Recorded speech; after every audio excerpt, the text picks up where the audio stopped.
Hey everyone, welcome to another episode of the Florida Sound Archive podcast. I'm your host, Jeff Kaiser. And for today's interview, I have with me Brian Franklin.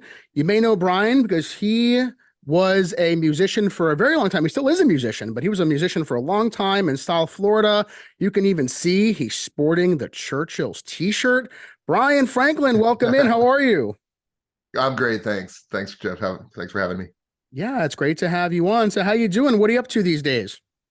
So out here in LA, I've been out here for full time for 4 years. I was kind of bouncing back and forth for 9 years before that, but these days we have a company my wife and I started called Vows and Speeches, and we write wedding speeches, custom vows, and ceremony scripts for people that need help putting those things together. So it's a new business, kind of new to the wedding industry, and we're having a lot of fun with it. We're just featured in the New York Times, and Wow. yeah, it's my new endeavor, relatively new, a couple of years, and pouring our hearts into that, really.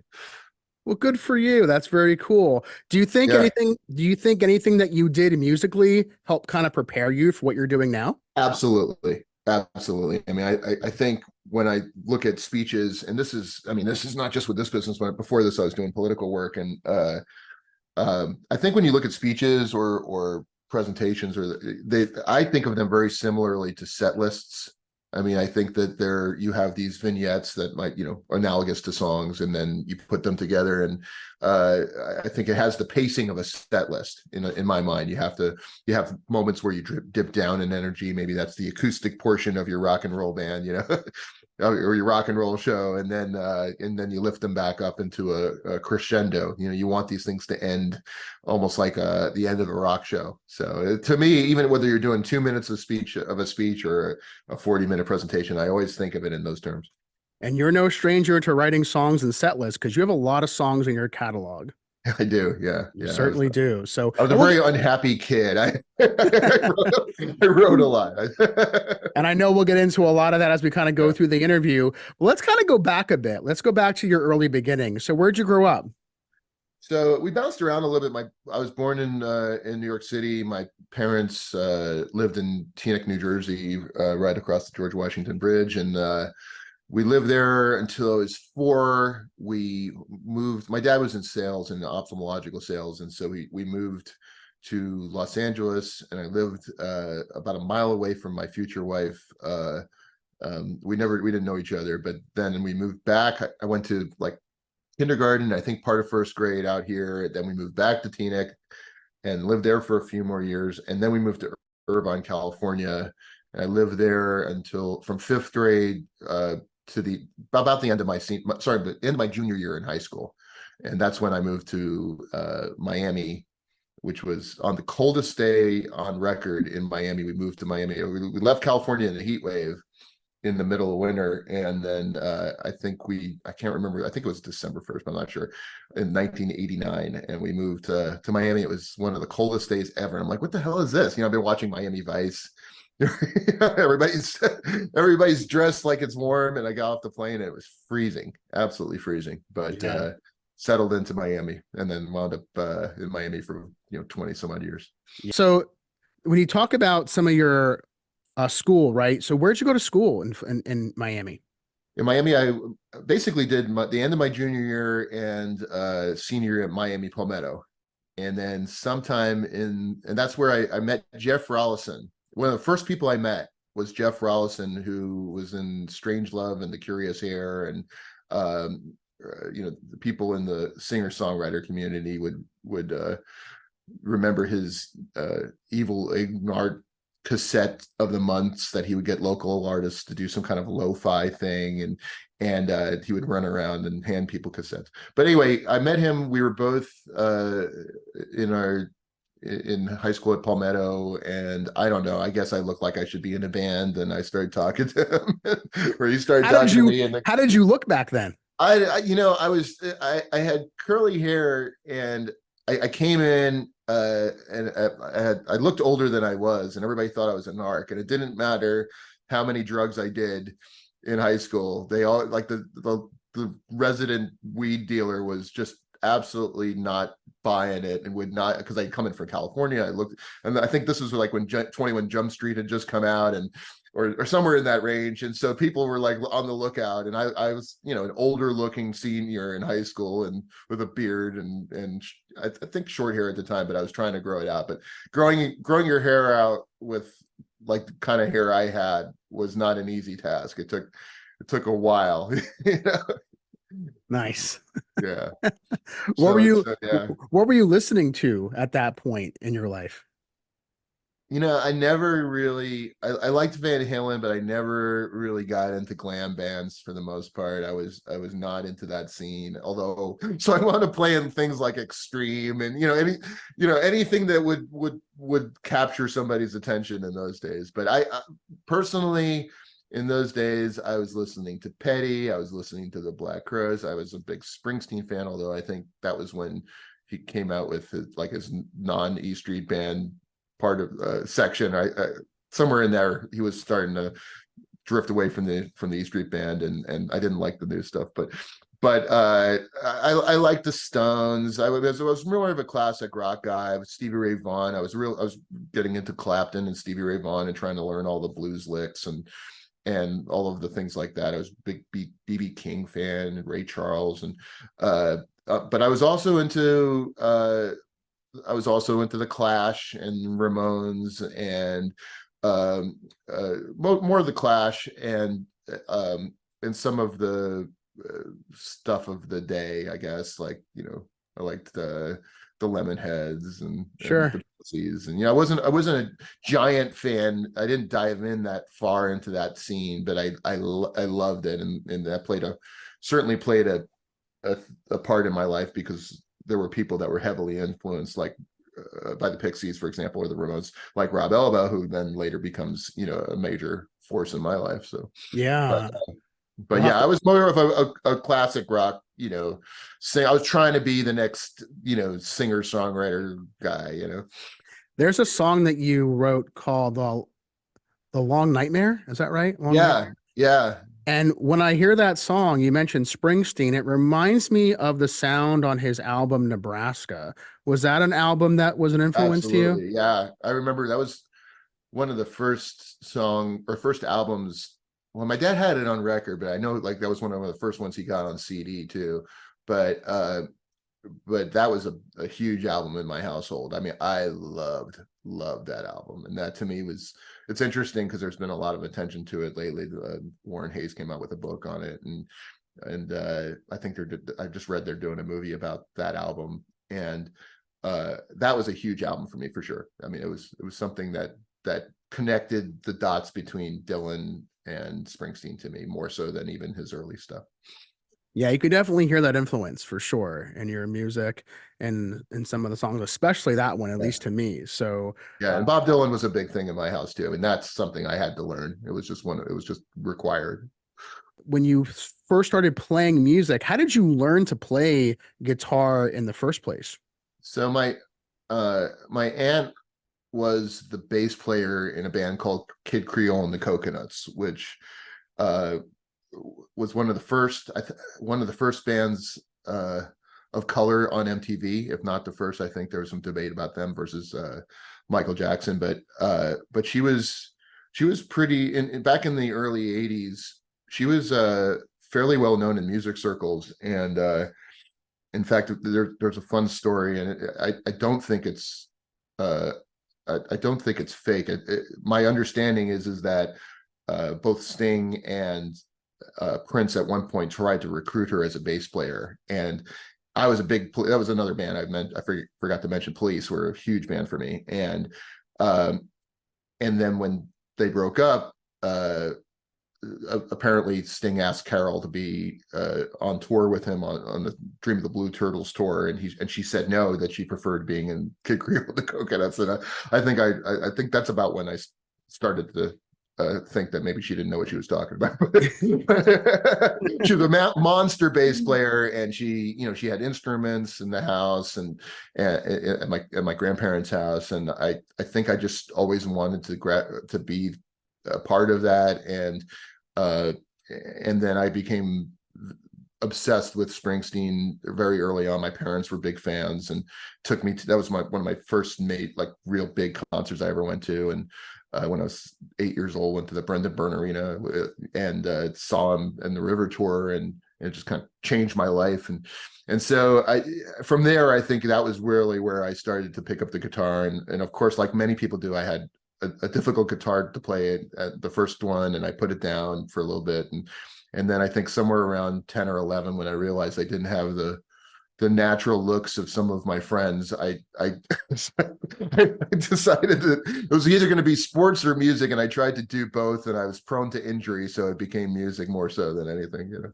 I can understand that. What sport were you trying to I played football, but you know, I was good at it when I was injured, but I was always injured, and it was just not meant to be. I also did a little discus and track and and whatnot, but it was mostly I was football, and I tried to make the basketball team, but I was, again, you know, more clumsy than talented.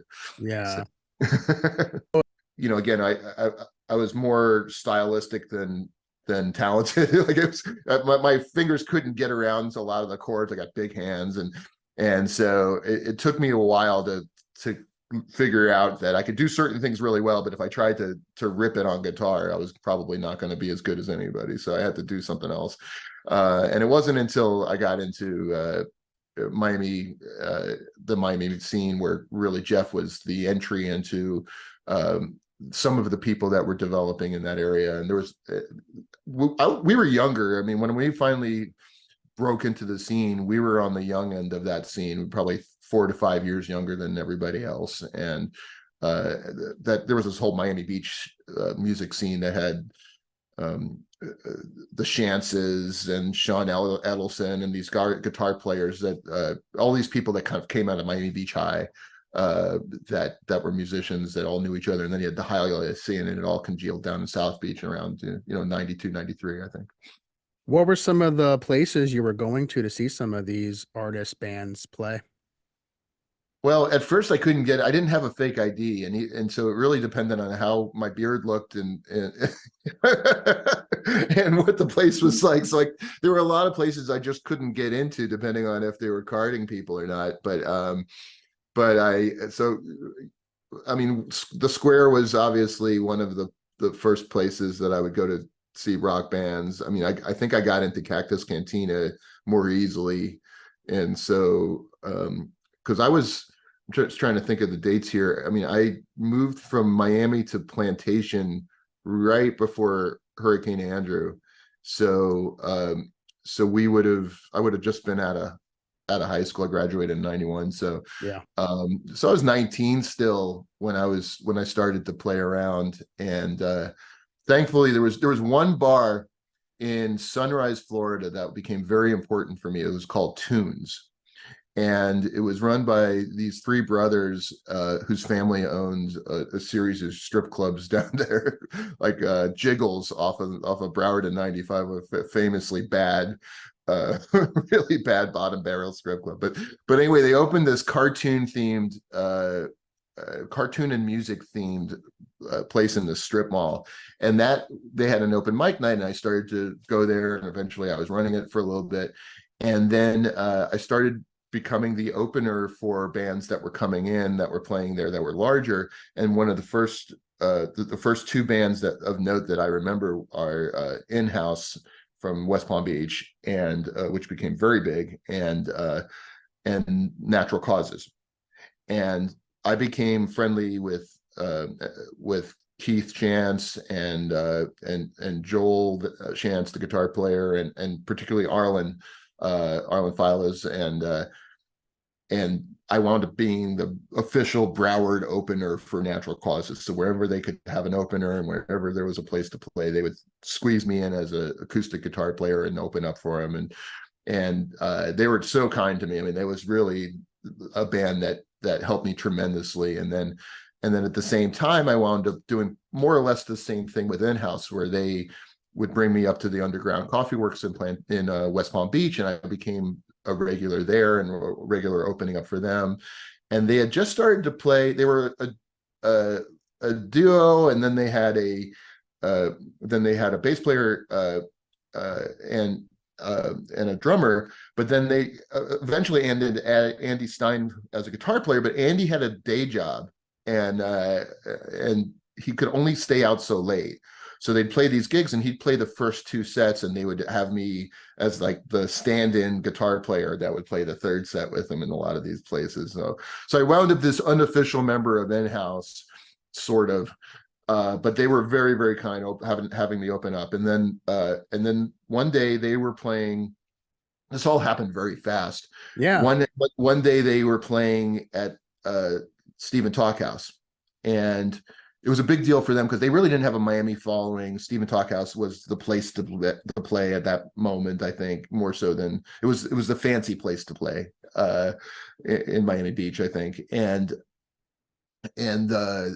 they squeezed me in on the bill, and I remember that's when I got introduced to Magda Hiller.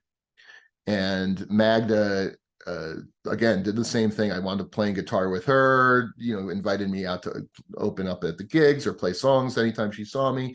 So I was really brought under a few different people's wings at the time, and it was through Magda that I met Diane Ward. Well, actually, Zach, who was in Dime Store Genies and all that. He I think he was the one that introduced me to Diane, but Magda introduced me to a whole bunch of the people in that scene. Rat, who else? Marianne Fleming, who I wound up playing with a little bit later on, and that was really when I started to play out, and no one cared how old I was. I somewhere in this period I turned 20, and then got introduced to Matt Sabatella, and then I wound up playing guitar in Matt's band officially. But for a long time I was just bouncing around playing, as a sideman, playing anywhere I could, but opening up for all of these different artists in these places, and then simultaneously trying to do solo stuff wherever they would let me. Sure. Playing. I remember one of my first gigs was at this this hole in Pompano Beach called McFly's. And I don't know if anyone ever played there besides me. It seems like one of those places that I just happened to get a gig at that was always empty. It was like my dad and the bartender, and it would I get paid $50 in like for 4 hours of music, and my dad would wind up putting out like $100, at the bar.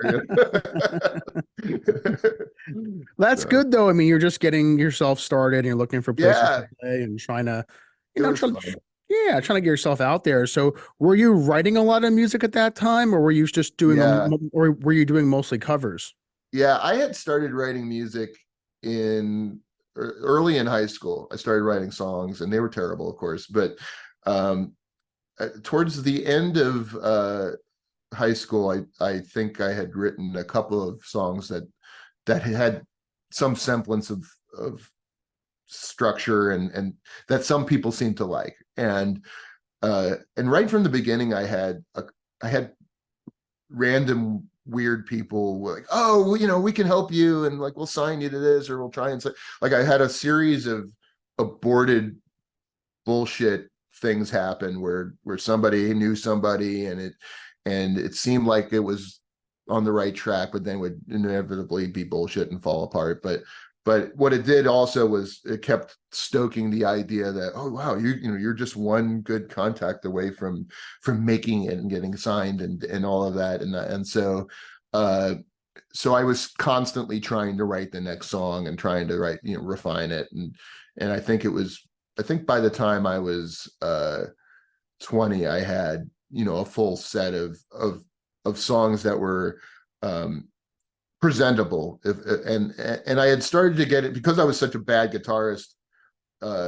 Past a certain point, I started to get into open tunings and writing in that format, and I was good at that. That worked for me. I started playing slide and things like that. So I started writing this stuff that by the time I was 21, and I put out the first album, and that's a whole different story.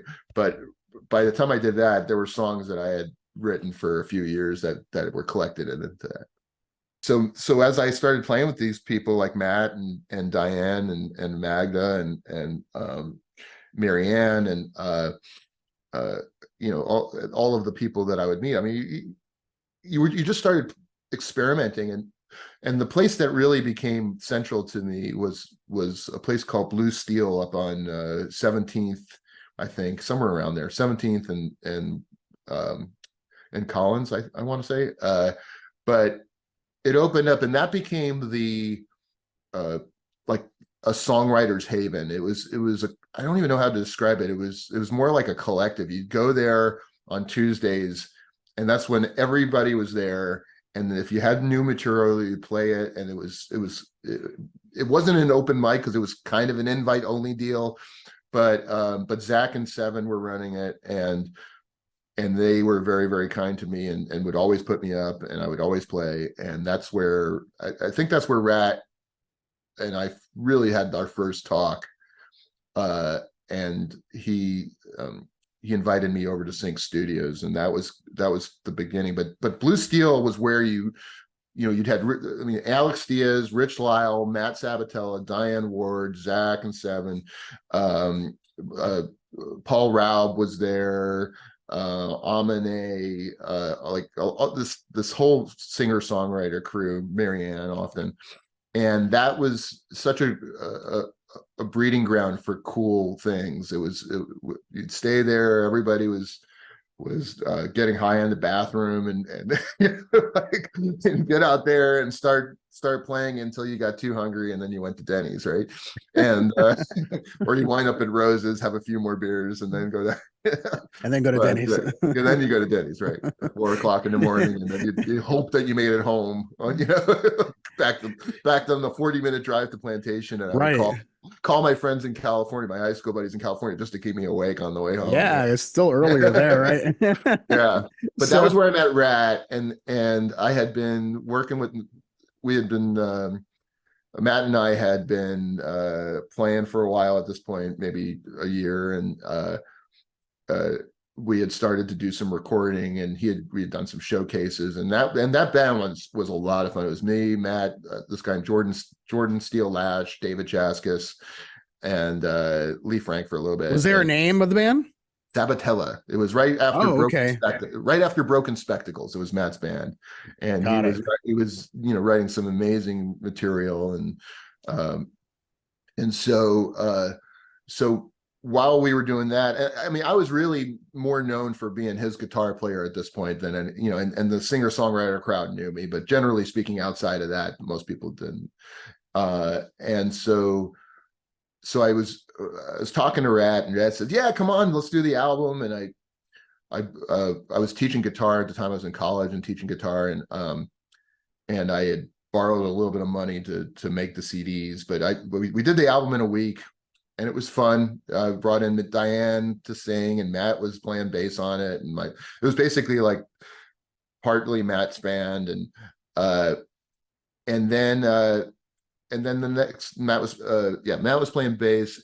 It was Matt and Jordan and myself and a guy named Jim Jones, who was playing guitar. And so we did this album in a week, and I put it out. And then somebody named Jim Murphy, who was working for the not New York Times, working for the New Times, he wrote this great article about it, and in it there was a note about Springsteen, or comparing it to Springsteen and that kind of thing. It was great. It was, for me, it was awesome. I had gotten a little bit of coverage from right before that, Melissa Ruggieri had written an article in at the time it was called XS, I think, and they she went up now I think she's like the entertainment editor for USA Today. Like, she went on to this great career in music journalism, and this article is I don't know what I was talking about. It said something about sheep. I was just making stuff up. I had no idea. And wait, like, I just made a joke about sheep, I think. Okay. And, like, I don't know. It was just I knew that I had no skills as far as media was concerned, right? And you were in college though at this time, right? I know, but I was dumb, And so later on, I mean, of course, later on I wind up in media, but I did this stuff, and then Jim Murphy writes the article, and it gets in the New Times. And unbeknownst to me, there was a A&R rep named Dale Kawashima that worked for Mercury Records and at Mercury Polygram, and his way of finding artists was to read the creative loafings in the New York Times and whatnot, or is my, I keep saying New York Times, in the New Times, the Miami New Times, the Miami New Times, in every, those kinds of publications in every city, sure. and just scan for artists. And he happened to be a Springsteen fan. So one day, I get this, I think I had a pager. We all did. I think I had a pager, and Diane got in touch with me, and I call her, and she's like, yeah, I got this call from Mercury Records, and they're trying to reach you. And I'm like, okay. And so I called the guy back, and he wanted to hear the album. So I FedExed him the album, and then it was one of these, yeah, no, I really like it. Well, maybe when I come to Miami, I'll probably be in Miami at some point in the next year. I'll come down and see you. And right then I'm like, well, what if I came to you? Because I knew he was out in LA, and I had just, not too long ago had left LA, left Southern California, and I had all these friends out there, and that I still kept in touch with. And I'm like, what if I come to you? And he's like, okay, yeah, when can you come? And I'm like, so I book a ticket, I bring my guitar player, and literally 3 weeks after the album or the article came out about the album, I was on a plane to LA, and we wound up playing for the president of Mercury Records in the boardroom, which was bizarre, because he had just come back from the gym, and he was like in these tight gym shorts, and Ed Eckstein was his name, child of Billy Eckstein, the jazz artist, and it went well. They liked it, and then the next night they had booked me a gig at this coffee house somewhere in Hollywood, and it was very exciting. I had no idea what I was doing. So Jim and I played this thing, but all of my friends from Orange County came up. Like, we invaded the place and took it over, and they went crazy for me. And it was so so that helped seal the deal for the gig. And they offered me a publishing developmental deal, and the idea was to go write and record some new stuff in the hopes of getting moving this into a full-fledged record contract. And everything was going great. I got the first check, and then about 3 weeks after I got the check, the entire regime of Mercury got tossed, and Danny Goldberg took over, and everybody that I knew there wound up on the way out. And so, so I spent all the money on recording equipment and some instruments and whatnot, and then we used Matt and his album as the guinea pig, because he had to record some stuff. So we recorded Matt's first full-length album, I think, Where the Hell Am I? A good portion of it was recorded in my bedroom at my parents' house. We're using all this stuff. And then Mercury changed. Over time, we recorded some new stuff. I recorded my second album. I was still working with the A&R guy at Mercury, who was trying to get me a gig at Capitol and somewhere else, and then that didn't work out. We recorded the new album, and right after we recorded it, basically, my time with Mercury ended, and they were like, well, we haven't even heard from you in 6 months or something like that. And I'm like, well, wait, I was working with Dale. And they're like, yeah, but you weren't working with us and you're signed to us. And I was like, oh shit. Well, yeah. And that experience really, I mean, Dale was a great guy, and he was doing his best to both help me and also get a job, but as an A&R place for someone else. But he was a big champion, and I really appreciated his time. He was at one point the president of ATV Records, and working for Michael Jackson, and he did a bunch of stuff with Prince and Springsteen and whatnot. And so, but I didn't want to be the Wallflowers, and there was that was another problem I had. I was a mouthy 21-year-old who had a lot of opinions about it, and I would argue with Dale over, whether the song should be 4 minutes. Dale would say, hey, can we cut 20 seconds out of the song because we wanted to be a little bit more radio friendly, and I would argue over this stuff as if these lyrics were so profoundly meaningful that I can't cut this one line about this out because that'll change the whole thing. And it was stupid, right? I really made it difficult on myself. And but the real problem timing wise with the scene was that there really weren't that many bands being signed like me at that moment. It was more Lilith Fair. There was a big singer-songwriter push on the female side, and that was the thing at that moment. And then on the boy side, I think it was probably more NSYNC and that kind of like boy band stuff. Yeah. But on the rock side, like they kept pushing me, like make it sound more like the Wallflowers, and I wanted it to be more quirky and Radiohead and edgy, and I wanted the guitars to sound like Johnny Greenwood, and of course none of it sounded like any of it in the end. I mean, whatever came out of there was not like that. Yeah. And but you wanted it more like you didn't want it to be someone else, right? Yeah, I just wanted it to be different, and it was just, I didn't have the production chops to do it myself, and Rat did his best with me, but it wasn't to be.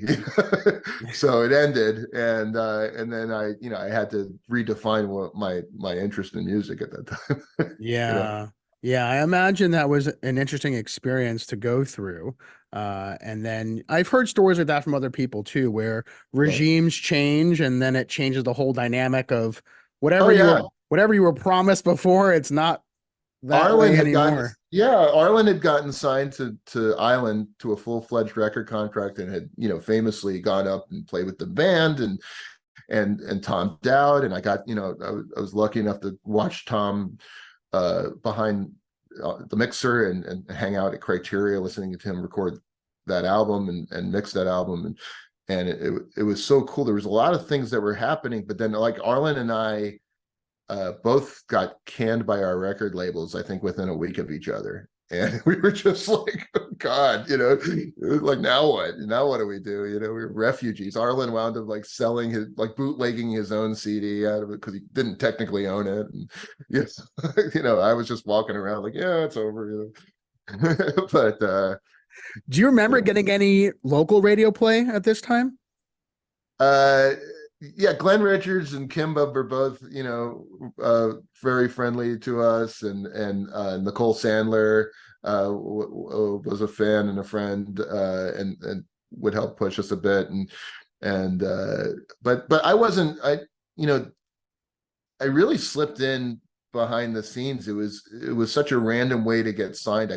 I wasn't touring except with Diane's band. Later on I did some touring, but I didn't do any touring. The album had been out for 3 weeks. No one really, I was Matt's lead guitar player. It really wasn't something that was built on any momentum. It was just, I recorded it and got lucky, and was trying to make the most out of it. Sandra Schulman also, by the way, was a big, she was very helpful. Todd Anthony was really the first person to write about me at all. And so I was squeezing in there somewhere, like, because people knew I had some talent, but it wasn't based on any real work, and outside of just playing in bands. So I think there were some people that were pretty surprised that it actually happened, and people that weren't that surprised when it ended. But it changed my life in one regard, because from that point forward, I realized that if you're going to get anything done, my dad would have a saying, like, if you're not in the room, you're not in the deal. And from that point forward, anytime I thought there was an opportunity, I got on a plane. I went and talked to people. Like, my big mistake there was not networking with the very people that were tasked with deciding these things, and I should have gotten on the plane and talked to them in addition to working with Dale, and I just didn't, and I just was too young and too dumb to know it.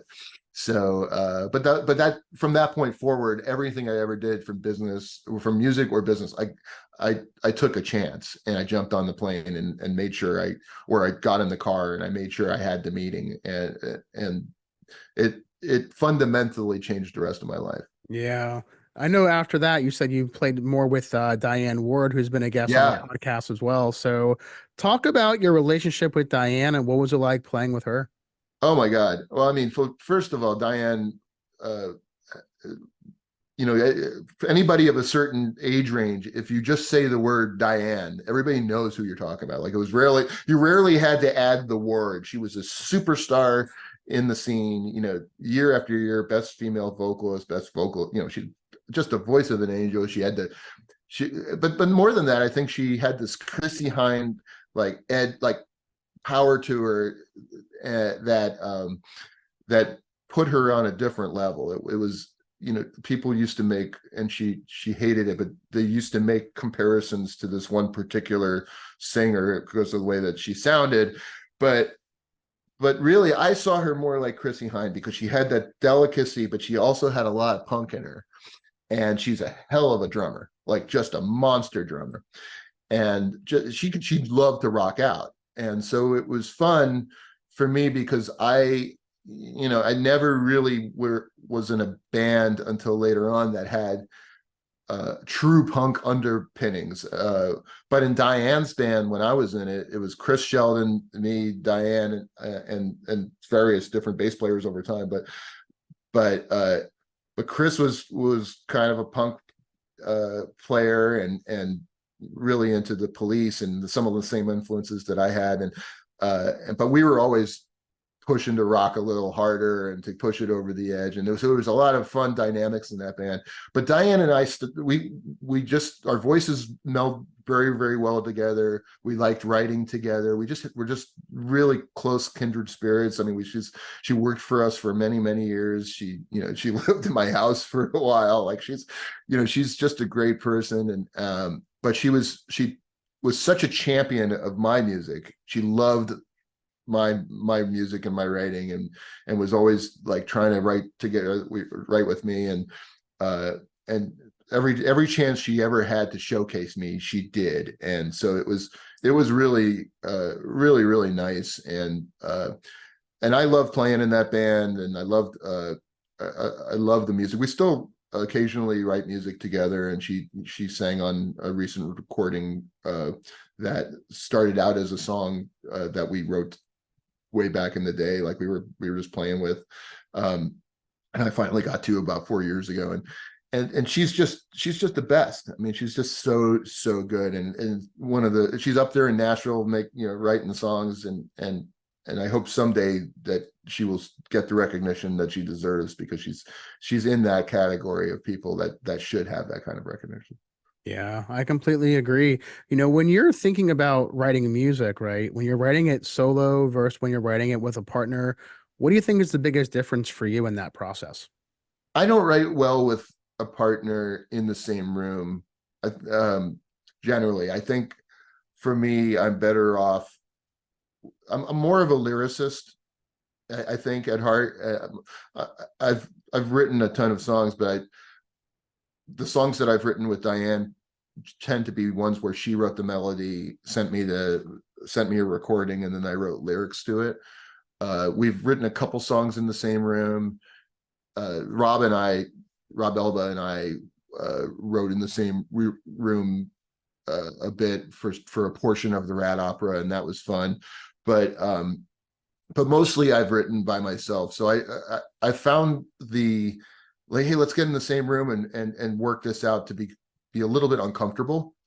I don't feel used to it, and maybe repetition would help, but I tend to just like to think about it a little bit more and work it out and write right in my little hole. Sure. That makes sense. Yeah, I was curious Yeah. to kind of see what your thoughts were on that. And you mentioned Rob Elba earlier. You mentioned him again, so I think it's safe to talk about Rob at this point. So, Yeah. Rob, so man, I want to say I was 19 when I first met Rob. Rob we instantly clicked and became friends, and I was just a huge Holy Terrors fan. I mean, that I loved that band. I tried to, anytime they were playing and I was able to get out there, I would go see them, and I knew all the songs. I loved it. What was it about their music that really connected with you? I think it was the dynamics of it, the Rob's ability to explode on stage. I mean, besides the fact that he had this great wry wit about him, I loved his trolling of people, and it was just a fun show from an overall entertainment standpoint. It wasn't just the music; it was also the personality of the band, and in each of the players brought a different aspect to that. But the musicianship was always incredible. I mean, every musician in that band, I saw the tail end of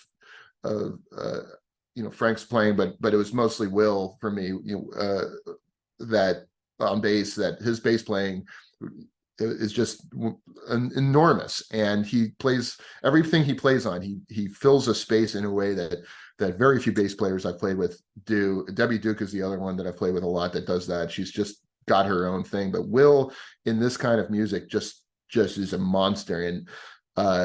And Dan Hosker, the late Dan Hosker, was brilliant, experimental, hard to pin down. Like it was hard to describe why he was so good, but he was extraordinary in creating sounds that were like him. And so, like, he was definitely one of the guitar players that I think about that had his own sound so distinctively in the scene. And then you had Sam, and a series of great drummers after Sam, but Sam Fogarino, who I think in many ways helped shape that band just by being as good as he was, and allowing those dynamics to exist as hard as they did. But Rob's ability to explode on stage was something I loved, and I just did. He became a big brother to me. It was funny. A quick story: we were playing one of the music festivals. My dad was with me, and I brought him out, and I don't think he had seen Rob live before. I'm not sure, but Rob was a jeweler, and I had come to Rob for my wedding band for my first wedding, and I was pointing out to my dad. Rob was playing an not acoustic set. He was playing like a solo set on his electric, and I pointed out to my dad, like, "Hey, that's the guy that's doing my wedding band." And my dad thought that Rob Elba was going to be my wedding band, like the performer at my wedding.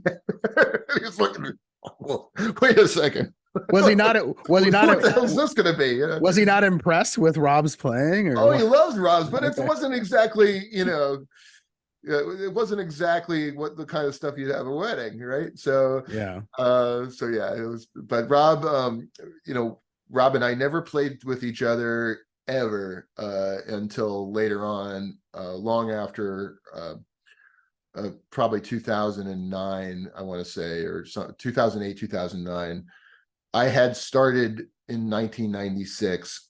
There was the idea of a rock opera about Rat Bastard, and the germ of this was it was a Southeastern Music Conference. I was hanging out with Rat. We got lost in Tampa. Like, we were just somewhere, we were drunk and lost in the middle of the city, and there were like these bands of like punk rollerbladers just through the streets, like some bad Quadrophenia thing, like mod thing, right? And we were getting lost, and Rat's like, "Yeah, I know where I'm going," and it was just this crazy night. We wound up doing in this hotel room with I Don't Know and Renee and Renee Alvarez from Forget the Name, and all these guys, and Matt and Amanda Green, and just doing John Tovar impressions and smoking weed and having fun. And so real quick on that note, because he recently passed away too. You got any good John Tovar impressions you can do? It's been so many years. I don't think or, so. or maybe take a. Ryan, I love your stuff here. I mean, it's just like, and then he falls asleep, But poor guy had narcolepsy. But and Tovar, I should say something about Tovar. Tovar was always generous. Everybody. There was a time where I wanted to get signed by John, and it didn't work out, but John was such a nice guy and so generous with his help and his advice and whatnot. But he was such a character. But so anyway, the Southeastern Music Festival happens. We're having this great crazy night, and I'm in the middle of this thing with Rat, and I'm like, this guy is just absolutely insane. He's such a character, and I wrote the song "Lost in Tampa," and then I wrote about 3 or 4 more songs about the laundry room squelchers and all these like noise activities and this thing. And then I was talking to Rob about it, and I don't know what prompted us to decide to take a look at it and revive it, but I sent it to him, and then suddenly he wrote some more songs to it, and then we wrote some more songs together, and then we were fleshing this whole thing out, and we came up with this stupid storyline where Rat well, what happened is that Fernando Perdomo, my friend Fernando, who I've recorded with since, but back then he was this guitar player who had worked with Renee and some others and was getting, building some steam in his career. And he made some comment about noise music not being real music or something like that in the New Times. And it set off a fire. It was something that seemed a little disparaging to Rat, and it set off this firestorm, right? And for a moment, like Fernando almost got doxxed, and so Rob and I thought this whole thing was funny. So we wrote this storyline where Fernando, in protest, comes up with something called quiet noise, right, as a goof, and it, like. Wrote this whole thing about Rat and his crazy girlfriend, and it was all fiction. We just wrote this whole stupid idea of Rat growing up and idolizing Robert Pollard from Guided by Voices because he was such an evangelist for Guided by Voices and Pollard, so Robert Pollard became his ghost advisor essentially, even though Pollard was still alive, and but advising Rat in his bedroom on how to be cool, and Rat just going with it, and then Fernando getting in a fight with him, and this whole thing coming together. So we wrote this whole stupid idea, and then in the process put about 14, 15 songs together that were awesome and fun and very different than anything I or Rob had ever written. I think Rob was a little bit more used to writing about other people, but this was so focused and such a concept album that, like, I had never written about anything other than myself or my imaginary self, right? It was something always very cathartic or self-reflecting or whatever. And occasionally I would write about world hunger. I got into this whole thing about war. And I would write about that, but I never wrote about something fun, and Rap became that, and so we just went with it, and we got 2 guys from Quit and Andre and Russell, and then we got Will on bass, and how did you recruit other people to join in on this? I don't even know if I don't that's a good question. I don't remember. I think we just sent them the songs and said, Will at the time was like, yeah, I'll play with that. Yeah, of course. But I don't remember how we got Andre or Russell, but we got in. We had our first rehearsal. We sent them the songs, and we had our first rehearsal at Andre's work, and it was immediately the best band I had ever been in. Immediately. The musicianship, everybody. We have recordings of some of it from that first rehearsal session, and Rob and I got back in the car and we're like, holy shit, this is good, and we should do this. And that became, then it just got out of control. Then we started inviting like guest stars to sing and tried to put on a theatrical play. Then it went sideways in a fun way, but but then the record is one of the favorite things I've ever done, and it was hard. Bobby McIntyre mixed it, Rat recorded it, Bobby mixed it. It was an adventure to say the least, but man, the playing on it's fun, and it gave me a chance to flex some of my wannabe punk rock things. I think also some of the titles are interesting. Like you've got Glory Hold Bastard Ghost as a as as a as a title, a boy called Rat. Yeah, There's the that's Ballad his of origin story. That's from the perspective of his mom, wondering what's going wrong with this kid, and Diane Ward played his mom I saw that. did the Cinema Paradiso theatrical attempts. We did the stuff, and I should mention Javi Caballero did at the time he worked for the Miami Heat, and he was in charge of all their displays and whatnot, and so he did this great like backdrop of multimedia displays incorporating Rat and pictures that we had solicited from other people, and we had all these stories. We put an all call for like, give us your stories about Rat, and it was, we got stuff back like talking about how someone tried to pull a gun on him just to get him to stop with the noise stuff at Churchill's once. Stuff like that. Yeah. Was there any stories that you just couldn't use? I think we used all of the most interesting ones, but some of it was just stuff that people would like, he would say to him. I think it was Jim Camacho, and I apologize if it's not, but I think it was Jim Camacho of the Goods, another band that I loved back in the day, and he had said something to him that was like, you people that are in local music, or that listen to local music, should tell your friends in bands that they suck, because they do, and maybe that knowledge that they suck will get them to get better, right? Like it was something to that. I'm paraphrasing because it was much more elegantly said, but it was Rat was a really important figure in my life. I mean, he obviously did the record that helped me get signed, but he was always the one that was pushing me not to listen to the stuff that I was listening to, and to listen to something else, and he was opening up new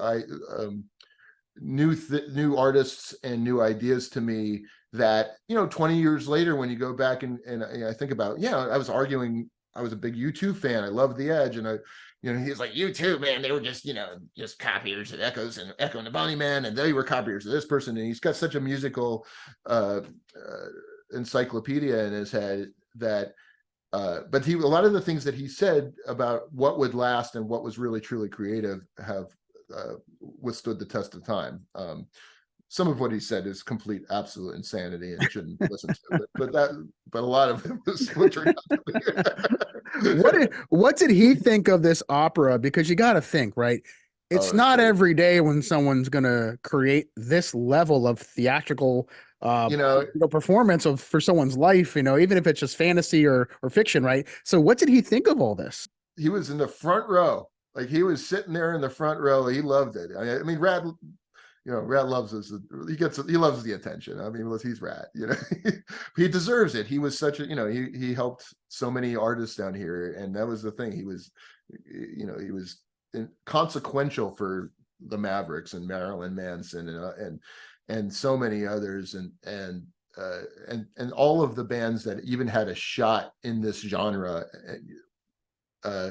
owe something to Rat, whether it was Load or the Holy Terrors or us or Arlen, or everybody has some part of their time in the scene where Rat was important to us. Diane, same thing, and so I don't even know why he liked any of my music. I mean, honestly, it wasn't anything like what he would listen to or what he was playing, but he generously spent a lot of time. Later on, I wound up recording with you mentioned him earlier, but Oz Fritz, who was with Tom Waits. He engineered Mule Variations and some of his later recordings. He was at the time Tom Waits' live engineer, and I fell in love with Mule Variations. I mean, I was always a Tom Waits fan. My dad was a huge Tom Waits fan, and so it was always playing in my house. And my dad loved the lyrics and analyzing it, much like Dylan. And Tom Waits represented that leading edge of experimentation for me. I mean, I would tell my drummers like no cymbals. Let's just like no cymbals, just play all the times. And they were looking at me like, what are we doing? You know? And but it was all Tom Waits influences. And so I had recorded after I had gotten dropped, before Rat Opera, but in this middle period, I reached out. I found Oz's email somewhere on the internet, and I reached out, and I'm like, I absolutely love the sound of this album. Like, I need to know more. You know, would you ever potentially record with other people? And it started up a dialogue and a friendship, and ultimately I wound up recording he wound up flying to South Florida and recording us. And thanks to working at a copy place, I met this guy who was his girlfriend and I worked together, and he was an engineer at Criteria. His name is Mark Krieg, and Mark was asked to. John Henry is now the owner. I don't know if he's still the owner of the Red Sox, but at the time he was the owner of the Marlins, and he was a big music fan. And he built a world-class recording studio in the middle of like this corporate building in Boca off of Broken Sound. And it was unbelievable. Neve board, this beautiful recording studio, top of the line.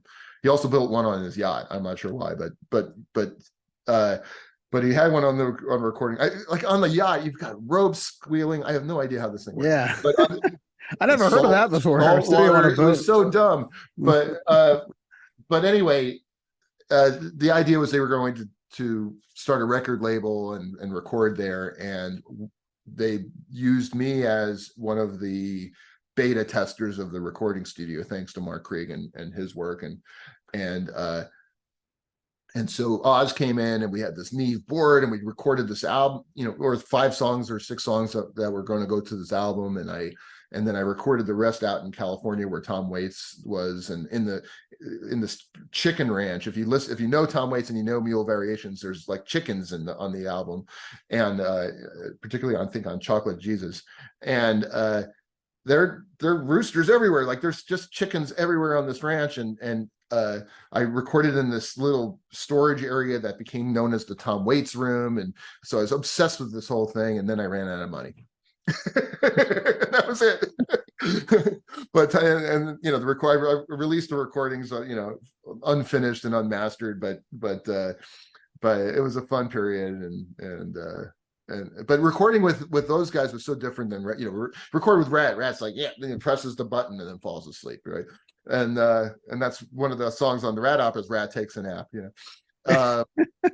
But which you know, you mentioned a lot of it could be fiction, but that was true, right?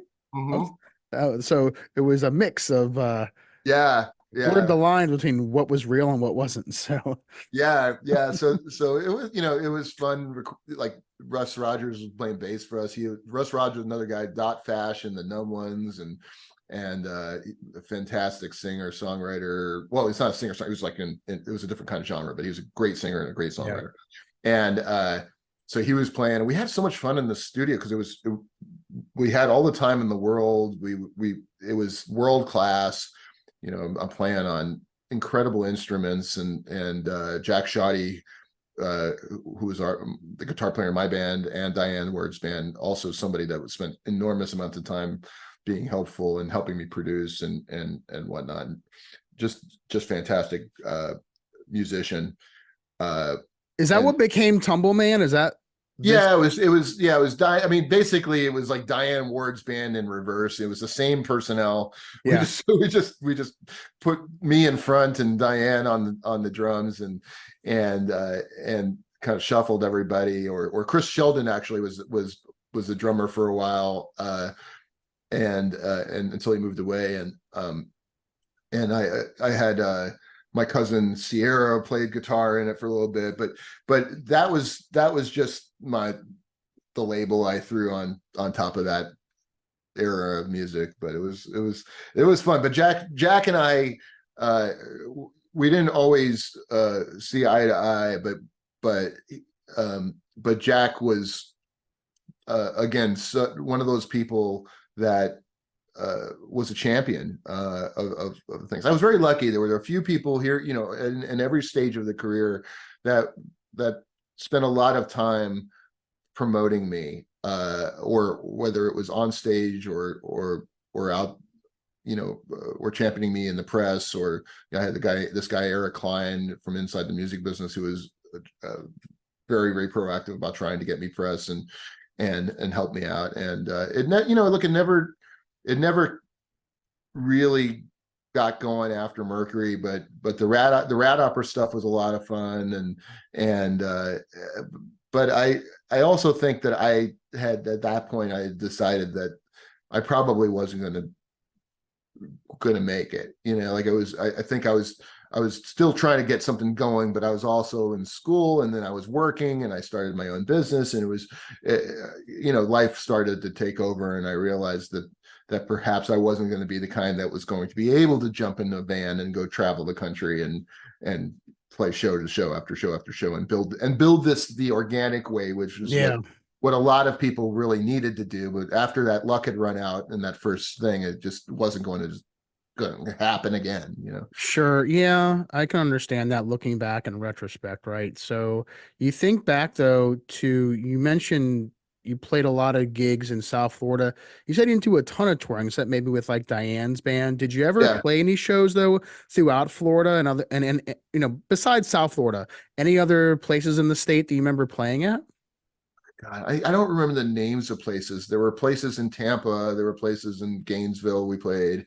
I know with Diane, we wound up doing, I think it was a Alachua County Music Festival, like this big giant stage. I did a bunch, like we opened up with a bunch of different people with Diane, but on my own, no. I mean, I would go play acoustic shows in different places, and in California, I did some in LA. But really, I was just recording and trying to get a local buzz going, and it just Sure. Yeah. But this, I think it's typical. You get to a certain age, and I heard Rob talk about it on his interview with you, where he was older, he had kids, he didn't really want to be on the road, he probably started having back problems, he's not going to sleep on a couch. But I think I got to a point where I was just like, I knew there were people that were going to work harder and had equal talent, if not more talent, and but they were singularly devoted to this thing. And I don't think after a certain point, the Rat Opera brought me back a little bit, because I thought that the record that we did was like the best thing I'd ever done. But and I thought there could be some idea, like we went on a little journey of sending this to people that did musicals and trying to get a musical production going. And again, time ran out. We got busy with work, and it was just hard to do both things effectively. The people like Fernando Perdomo, who has been grinding and grinding and grinding and grinding and grinding. I mean, they've achieved success because they had that singular focus. And I do believe, unless you're extremely lucky, you need to treat it as if you have no other option, or else you're not going to get quite as far, unless you're extremely lucky or extremely connected. Yeah. Yeah, you definitely wrote a lot of songs. You have a pretty vast catalog of music. You released was it 3 albums? I released 3 on my own, and then I mean, technically 3. I released an album of like on the internet that was just a random assortment of stuff, and then in addition to that, but the like the Lost Oz sessions of that we put out, but then we did Rat Opera was the 4th real album, and then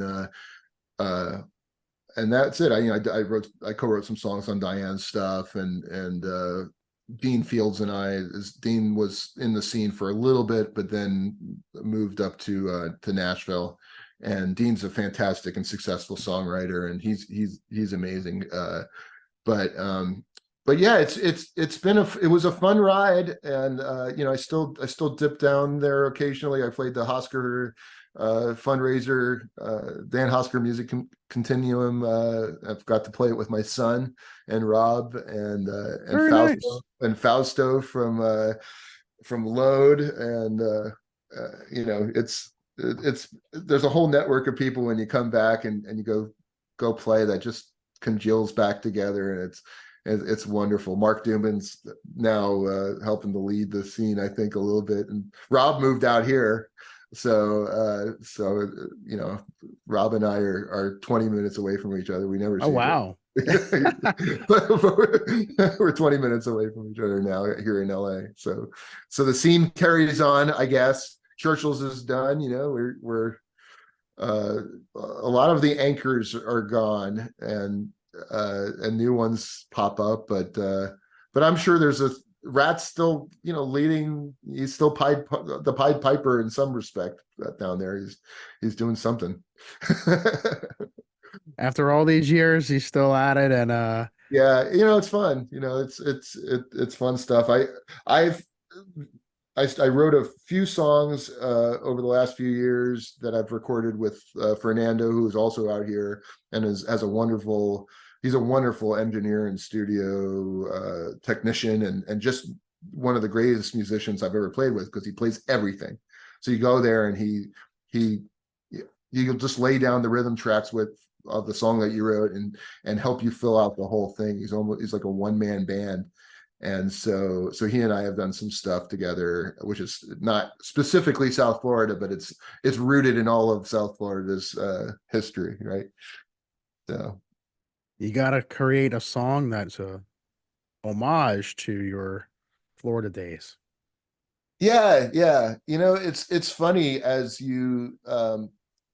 I write for a living now, and my life is this last year has been a challenge. We lost one of my best friends, and a guy that I've known for 40 years, one of my friends from middle school even, but he was my outlet for playing music out here. I used to go down and we'd go do the garage band and jam out and try new things, and he passed this last year, and so I hadn't been writing because life is, it was challenging, but a lot of the things that you write about when back in the day were cathartic ways to deal with whatever depression or challenges you had, or whatever it was, and as you get older, I don't have the same thoughts, and so I'm less patient with myself. I don't want to listen to myself, right? So even though I talk much, I talk a lot, but I don't want to read my own stuff anymore. Sure. As much. But now, in the wake of this guy's passing, I've had this feeling of maybe there's some new songs coming, or something about that, or him, or whatever that's welling up. But I generally don't write when I'm moderately happy. You got to be in the right frame of mind and all that. Yeah, and also, like, you're doing it for yourself at this point, right? You're doing it because you enjoy recording or enjoy playing with others, or I'm not going to write a hit song. I'm not trying to write a hit song.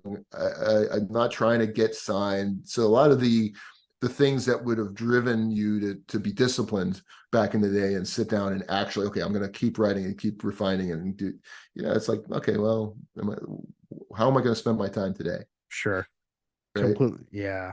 I totally understand that. And, but it's good that you have the songs that you've put out there, and we'll put in the description links to your Bandcamp and also your website and all that. So there's a lot of great songs to tap into. Yeah, it's fun. It's been fun to. The one nice thing about being a sideman or sideman or having intersected with all of these different artists, and there's so many I didn't mention that were helpful to me. I don't know, Humbert, those guys, were huge. The Goods I mentioned earlier, but they were very supportive.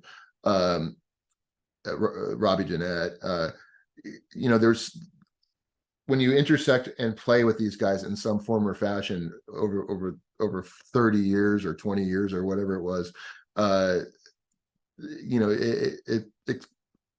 you get a sense of the scene more so if you've actually played with people. And I've been lucky to play with so many different people that have been so kind over the years that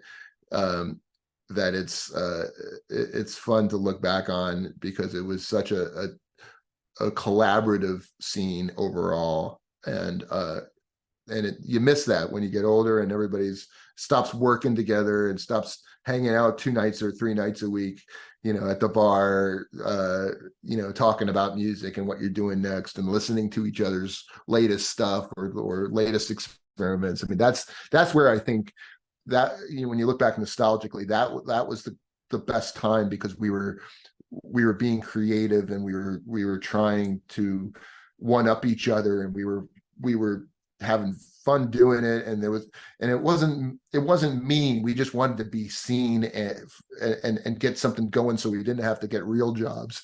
and so and later on, of course, we get real jobs, and but it's fine. But that I love what I do, but that is kind of where things start to kind of separate a bit, right? You start to, you take on your career, you have a family and all that, so people move away.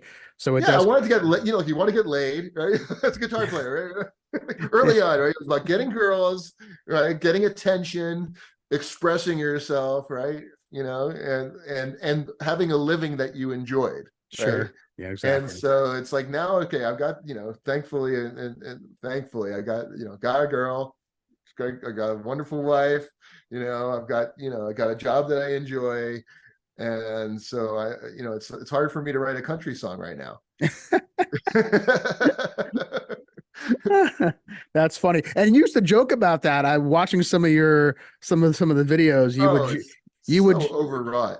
You would joke about, I guess at one point you may have been living in Davie, and you would joke about having to write a country song or two. And so for anybody listening that doesn't know Davie is like a town in Southeast Florida that tries desperately to like hold on to its kind of country roots, right? So like if you live in Davie, like you might have a horse and you might listen to country music more, or you're more likely to have both, I guess, than the surrounding areas, and maybe Southwest ranches now, which didn't exist for a while.